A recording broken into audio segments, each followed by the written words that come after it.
अगर आपको पेट में जलन होती है, एसिडिटी रहती है या खाना खाने के बाद सीने में जलन महसूस होती है, तो मुमकिन है कि आपने भी कोई एसिडिटी की दवा शुरू की हो और शायद अब आप उसे रोज़ाना या जब ज़रूरत महसूस हो, बिना किसी मशवरे के इस्तेमाल करते हो। फार्मेसी काउंटर पर मुझे रोज़ ऐसे लोग मिलते हैं जो कहते हैं, ये दवा बहुत सूट करती है इसलिए महीनों से ले रहा हूँ। लेकिन क्या आप जानते हैं कि एसिडिटी की दवा से आराम मिल जाना और बीमारी का ठीक हो जाना दोनों अलग बातें हैं?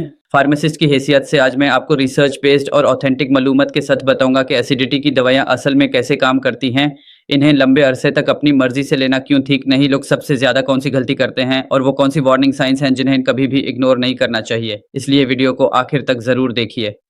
अस्सलामुअलैकुम, मैं हूं अब्दुल्ला द फार्मासिस्ट। इस चैनल पर हम मेडिसिन और सेहत से मुतालिक ऑथेंटिक एविडेंस बेस्ड और आसान मालूमात शेयर करते हैं ताकि आप और आपकी फैमिली सेहतमंद जिंदगी गुजार सके। अगर आप हेल्थ और मेडिसिन के बारे में रिसर्च बेस्ड वीडियोस देखना पसंद करते हैं तो चैनल को सब्सक्राइब जरूर करें। चलिए शुरू करते हैं। सबसे पहले ये समझना जरूरी है कि एसिडिटी या हार्टबर्न होती क्या है। हमारे पेट में खाना हजम करने के लिए हाइड्रोक्लोरिक एसिड बनता है। ये एसिड ज़रूरी भी है क्योंकि इसी की मदद से हजमा बेहतर होता है और कुछ गर्म्स भी खत्म होते हैं। लेकिन जब ये एसिड ज़रूरत से ज़्यादा बनने लगे या पेट का एसिड वापस फूड पाइप की तरफ आने लगे तो सीने में जलान, खत्ती दकारें, पेट के ऊपर हिस्से में जलान या मुंह में खट्टापनी आना जैसी कंप्लेंट शुरू हो सकती हैं। अब सवाल यह है कि एसिडिटी की दवाइयाँ करती क्या हैं। अक्सर इस्तेमाल होने वाली एसिडिटी मेडिसिन जैसे एसिड रिड्यूसिंग मेडिसिन पेट में बनने वाले एसिड की क्वांटिटी को कम करती हैं। जब एसिड कम बनता है तो जलन और तकलीफ में आराम महसूस होता है और वाकई कई पेशेंट्स को इन मेडिसिन से काफ़ी फ़ायदा होता है। लेकिन यहाँ सबसे इम्पॉर्टेंट बात यह है कि ये मेडिसिन हर दफ़ा एसिडिटी की असल वजह को ख़त्म नहीं करते। अगर किसी शख्स की एसिडिटी की वजह अनहेल्थी डाइट, स्मोकिंग, ओबेसिटी, कुछ मेडिसिन या कोई दूसरी मेडिकल कंडीशन हो तो सिर्फ एसिड कम कर देने से असल मसला हमेशा ख़त्म नहीं होता। इसीलिए अगर सिम्टम्स बार बार वापस आ रहे हो तो सिर्फ दवा खाते रहना सही अप्रोच नहीं होती। अब बात करते हैं उस गलती की जो बहुत से लोग रोज़ करते हैं। जब किसी को एसिडिटी की दवा से फ़ौरन आराम मिलता है तो वो समझता है कि बस अब इसी मेडिसिन को जब चाहें ले सकते हैं। कुछ लोग फार्मेसी से हर महीने वही मेडिसिन खरीद लेते हैं और महीनों हत्ता के सालों तक बिना चेकअप के इस्तेमाल करते रहते हैं। रिसर्च ये बताती है कि एसिड रिड्यूसिंग मेडिसिन का अपना एक इम्पॉर्टेंट रोल है, लेकिन बिना ज़रूरत और लंबे अरसे तक खुद से इस्तेमाल करना ठीक नहीं माना जाता। लंबे इस्तेमाल से जिस्म के कुछ नॉर्मल फंक्शंस पर असर पड़ सकता है और कुछ अफराद में विटामिन या मिनरल्स के अब्जॉर्प्शन पर भी असर आ सकता है। इसीलिए अगर किसी को इन मेडिसिन की लंबे अरसे तक ज़रूरत महसूस हो रही हो तो उसकी वजह मालूम करना बहुत ज़रूरी होता है। एक और बात जो बहुत कम लोग जानते हैं वो ये है कि हर पेट की जलन एसिडिटी की वजह से नहीं होती। कभी कभी पेट का अल्सर, गॉल ब्लैडर की प्रॉब्लम, कुछ हार्ट कंडीशंस या दूसरी डिजीजेस भी मिलते जुलते सिम्टम्स पैदा कर सकती हैं। इसीलिए सिर्फ सिम्टम्स को दबा देना और असल वजह ना ढूंढना कभी कभी नुकसानदेह साबित हो सकता है। अब सवाल यह है कि लोग ये गलती करते ही क्यों हैं। सबसे पहली वजह यह है कि एसिडिटी की मेडिसिन से अक्सर जल्दी आराम मिल जाता है।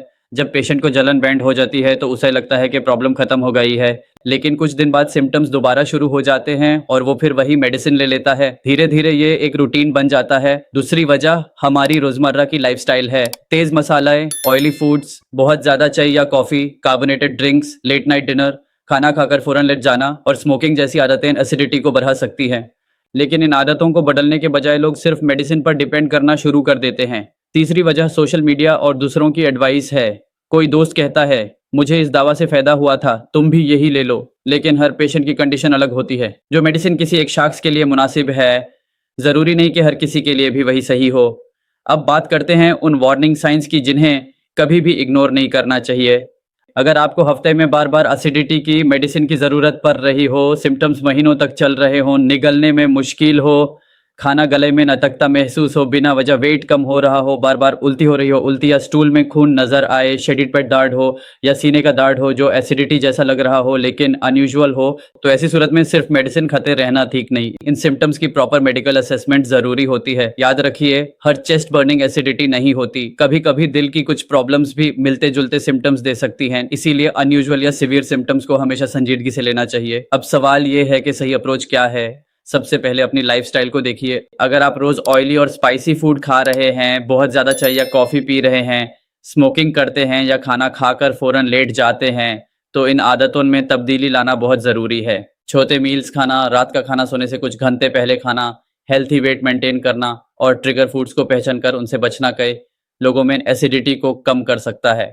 अगर इसके बावजूद सिम्टम्स बार बार आ रहे हों या आपको लंबे अरसे तक एसिडिटी की दवा लेनी पड़ रही हो तो अपनी मर्जी से मेडिसिन चलाते रहने के बजाय डॉक्टर से चेकअप करवाना बेहतर अप्रोच है। ज़रूरत के मुताबिक डॉक्टर ये देख सकता है कि असल वजह क्या है और ट्रीटमेंट कितनी मुद्दत तक चलना चाहिए। आज की वीडियो का सबसे इंपॉर्टेंट मैसेज सिर्फ इतना है कि एसिडिटी की दवा से आराम मिलना अच्छी बात है, लेकिन इसका मतलब ये नहीं कि हर रोज या महीनों तक बिना मशवरे के इसे इस्तेमाल किया जाए। सिम्टम्स को दबा देना और असल वजह को इग्नोर करना कभी कभी बड़ी गलती साबित हो सकता है।